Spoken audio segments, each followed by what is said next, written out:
Many lives, many masters, past life imprints, and masters' revelations. Welcome to this episode. In our previous episode, we witnessed the mind-bending past life regression session between Dr. Weiss and Catherine, receiving profound revelations from the in-between state and the masters.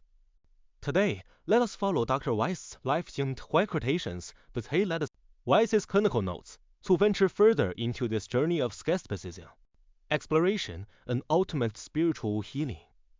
Chapter 1. The tug-of-war between reason and experience. In the weeks following that session, Dr. Weiss's life seemed to return to its normal routine. Yet whenever his mind was at rest, waves of doubt would resurface. As a psychiatrist trained in rigorous scientific methods, he was accustomed to examining everything through logic and empirical evidence. However, the transformations before his eyes were most inexplicably real. Catherine had become patient and peaceful, with a renewed radiance in her eyes. Dr. Weiss himself felt his deep-seated fear of death quietly melting away. Dr. Weiss's reflection. Experience is a necessary condition for emotional exceptions beyond rational understanding.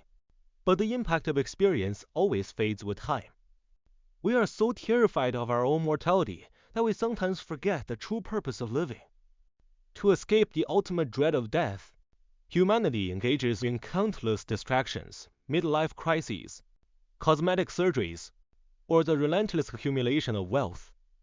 Yet when a person truly realizes that the soul does not perish with the physical body, it brings a sense of liberation no theoretical argument can match. Remaining a cautious scientist, Dr. Weiss nevertheless had to admit the grand framework of reincarnation and the soul had firmly taken root in his mind. Chapter 2. Imprints across time and space. The life of Christian. During the next hypnosis session, Catherine entered a deep trance once again. To ensure accurate documentation, Dr. Weiss invited his wife, Carol, a skilled psychotherapist, to sit in, and turned on a tape recorder for the first time. In this regression, Catherine relived a life as a man named Christian, living in the Welsh port town of Harms. Artillery fire and burns at the harbor. Christian worked on a ship carrying munitions and gunpowder. During a fierce bombardment, hot metal fragments scorched his hand. Intriguingly, a week prior to this session, Catherine had dreamed of a red fish fin branded onto her palm, a subconscious conjuration以我 breath reduce fictional 来等痊愈, a physical metaphor of that past life trauma. A yearning for knowledge.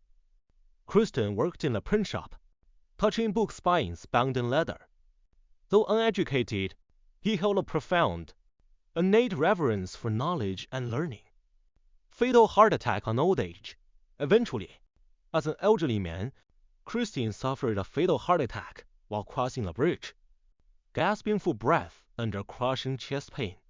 The moment his physical body ceased breathing, Catherine settled into a calm state on the couch. I feel free, floating in the darkness, surrounded by light. When asked to summarize that life, Christian expressed deep remorse. I should have been more forgiving, but I wasn't. I swallowed my hatred and anger, hiding it for years. Chapter 3. The Master's Ultimate Wisdom. Magnetic Fields. Evolution and Spiritual Laws. As Christian's soul detached from his body, a familiar, profound stillness descended. Catherine's voice shifted into a raspy, firm tone. It was the voice of the Masters speaking through her vocal cords. In this passage, the Masters revealed a series of breathtaking cosmic laws laden with philosophical depths, soul evolution, and self-cultivation. The Masters explained that souls move through different dimensions, each representing a higher level of consciousness. The key to evolution lies in actively shedding bad habits while in human form. Before you come here, you must shed your bad habits. If you don't, you carry them into your next life. The Masters cannot remove them for you. Transcending similar magnetic fields. Humans naturally cluster around those with similar magnetic fields, which fuels prejudice and xenophobia. However, the masters emphasized that staying within one's comfort zone is not enough. You must reach out to those whose magnetic fields differ from yours. Helping them is essential. The truth behind inherent inequality. Why are some people born with extraordinary talents while others are born into suffering? Because everyone carries forward accumulated abilities and unsettled karmic debts from prior lives. Human beings are not born equal, but at the ultimate destination of spiritual evolution, all will achieve absolute equality. Free will and the choice to reincarnate. In the beam of light after death, souls rest and rejuvenate. Whether one reincarnates depends on whether there are still unlearned virtues and lessons remaining. If there is more to learn, one must return to the physical realm. Chapter 4. Inquiries into Superconsciousness and Childhood Healing. Returning from the higher dimensional spiritual messages, Catherine did not wake up immediately. Instead, she unpleasantly regressed to a memory from her current life at age 5, being severely beaten with a heavy wooden stick by her father for staying outside. Dr. Weiss guided Catherine to adopt the perspective of her higher self to re-examine this childhood trauma. While Catherine in her waking state knew nothing of deep philosophy, in her superconscious state, she displayed extraordinary clarity.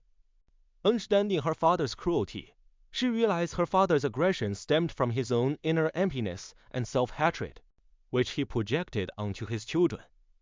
Healing early trauma, Dr. Weiss firmly helped relieve her burden of guilt regarding a childhood incident. You were just a child. You don't need to carry any guilt. It was not your fault. As the healing progressed, a stern warning suddenly erupted from Catherine's subconscious.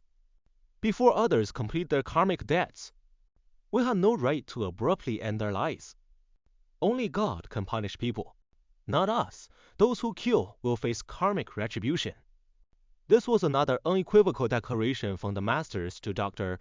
Weiss and humanity. Life is sacred and inviolable. Any human intervention in ending a life brings heavy karmic consequences. Epilogue or reflections. When the hours-long session concluded, Catherine slowly awakened. She recalled details of Kristen's life in her 5-year-old self, yet completely forgot the profound wisdom imparted by the masters. She returned to being an ordinary young woman with little interest in philosophical abstractions. Yet to Dr. Weiss, this served as the ultimate proof. These timeless insights were not Catherine's fabrications, but rather derived from the superconsciousness and higher dimensional wisdom present within every human being. Do we all enter this world carrying a tailored curriculum of life lessons? When faced with those whose magnetic fields differ from ours, or those who have harmed us, can we learn to release hatred and choose forgiveness? When fear dissolves, love and learning become the sole foundation of our existence. Thank you for tuning in to this episode. In our next installment, we will continue exploring Catherine's journey and see how these spiritual revelations transformed our lives. Until next time.